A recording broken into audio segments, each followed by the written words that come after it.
Okay, so it's been a while. A little mix between can't find my camera and working. You know, that whole job thing taking effect. I've been having a lot of questions about how much roughly this setup costs. The G39 highcap, or as long as you do keep to the same style idea, it'll come out at roughly the same price. Let's start off with the more important of it all. The Palmer's rig, or gas rig, or gas regulator, whatever you want to call it. It's often called a Palmer's rig because Palmer's makes them. Yeah, they make them pre-made, and all you have to do is buy them, and they'll send them to you in the mail. The Palmer's rig I got was from eBay. It's $116 shipped because of $109 and then $7 shipping, I believe. It comes in a box, just a little box, with everything you see here, except for this. It comes with an elbow, which technically starts off here. So this goes down with the line going out. It made more sense to me to have it going straight out and using the elbow elsewhere. It just worked a lot better. All these connections are 1/8. I assume NPT stands for National Pneumatic Threading. But yeah, the assumption and all that jazz. Anyway, the fitting. I'll probably call this 3 or 4 different things, but this fitting here.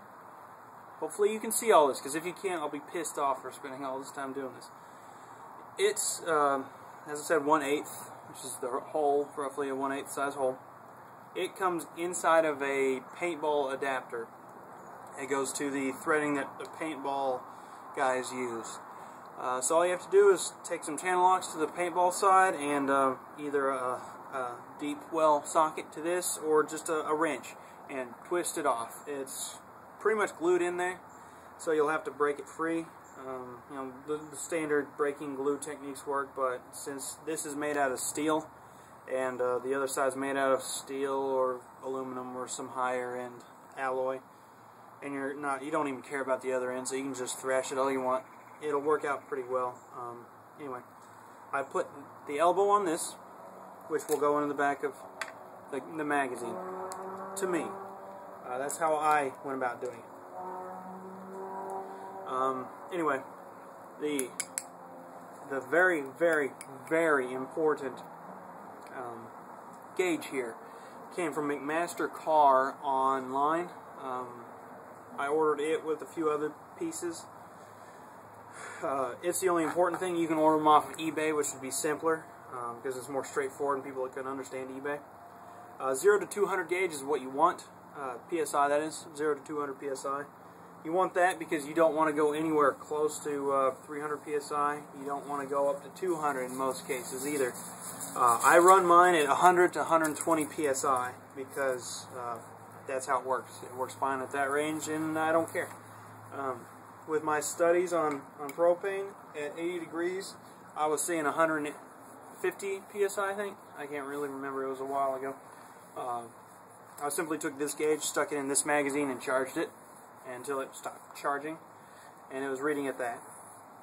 So I'd say the pressure is going to be a lot higher for you know, an 80-degree day with propane / green gas. But CO2 seems to be working a lot better. Even at the 100, 120 PSI, it seemed a lot more powerful. Anyway,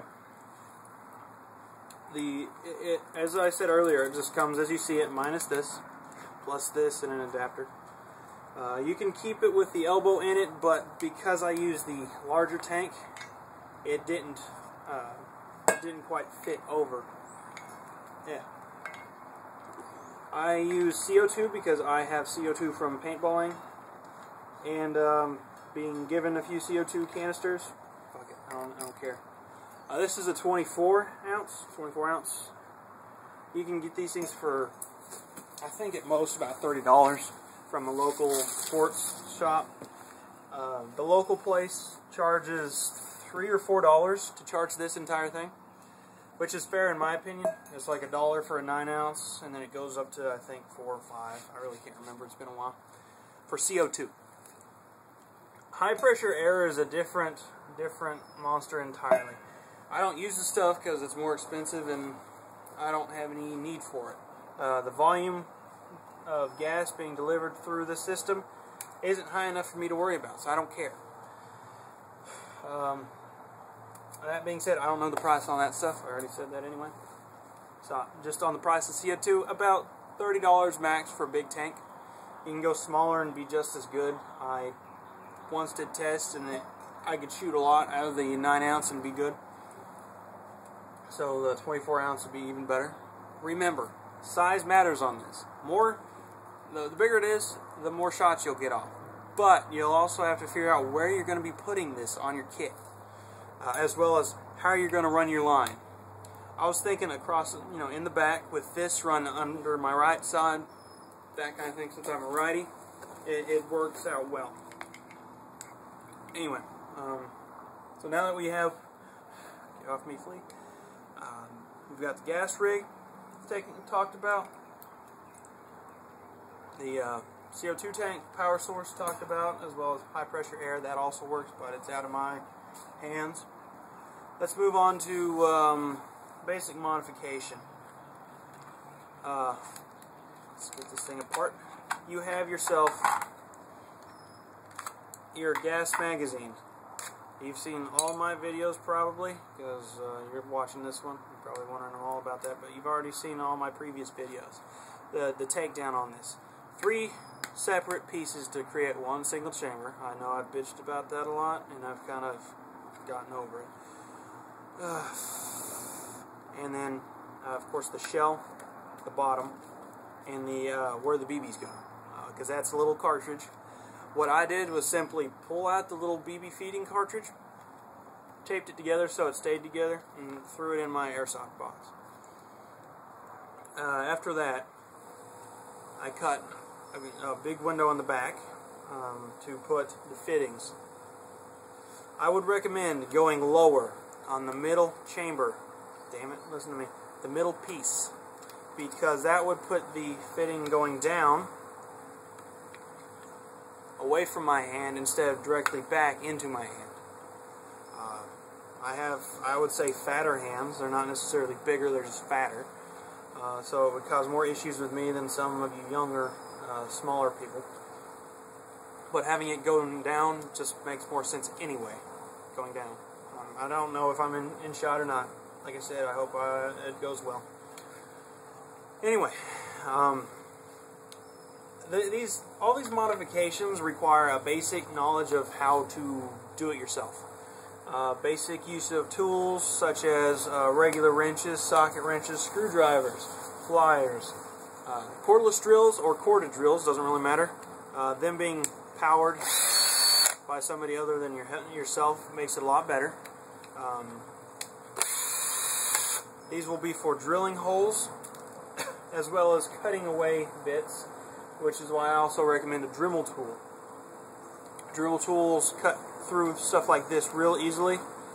In this case, I had to kind of guess at a little hole. I just drilled a hole in it, test fitted, and just kept enlarging the hole with the sanding drum until it fit right.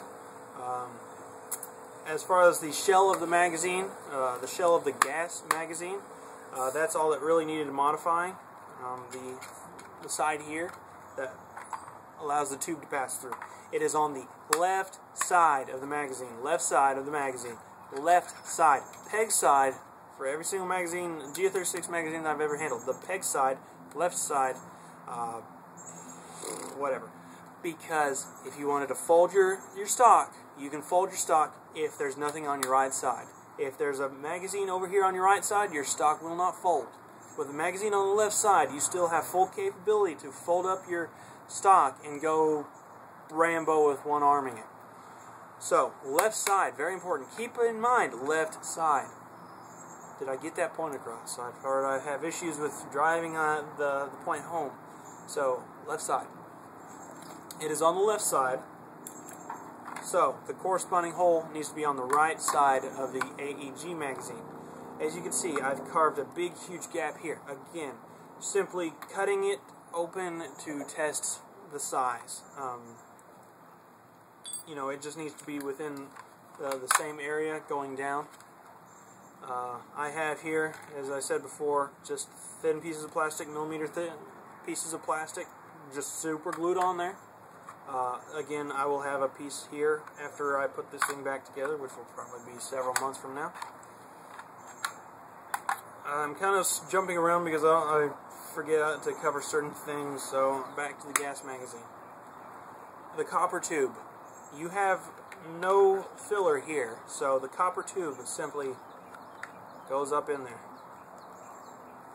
Hopefully you can see this. I will make sure you can see this. Notice, in shot, notice that it is cut like a U and thinner at the top. This allows it, because it is tapered, to pass in between the front, if you can see that, there we go, you can see that there's a metal here, piece down, that goes down here, and then of course the back of the magazine. So there's a gap in between. This tapered bit will fit in there and lock into place. Again, this was a simple test. I started off the taper by just having the magazine out and then cutting it until it fit right. Pushing it up until it locks into place and gets solid. It doesn't have to, fend off bullets. It just has to be solid enough to where it doesn't jiggle around. You want it to keep tight both here and here so that it doesn't lose, it doesn't go off angle here or down here. It's very simple up here because it just kind of lines up into place and you're golden. It's got enough space up there to just feed the BBs completely properly. I've never had issues right here. It's always been down here, which seems to be the issue that the other guy doing this mod has run into. I'm sorry, bud. It's just I struck gold doing it and you didn't, I guess. So simply put, keep working on this. If you notice the angle on this, it is fairly sharp, but because of the way it feeds up, it's not really that sharp because it's only going straight up this way and over. So it really isn't that sharp. I'm running on 12 minutes, which I do talk a lot, but I'm surprised that I talk that much. Don't know how long my videos are going to be allowed, but I know they're more than 10 minutes now. So I'll just cut it off and make this a few parters.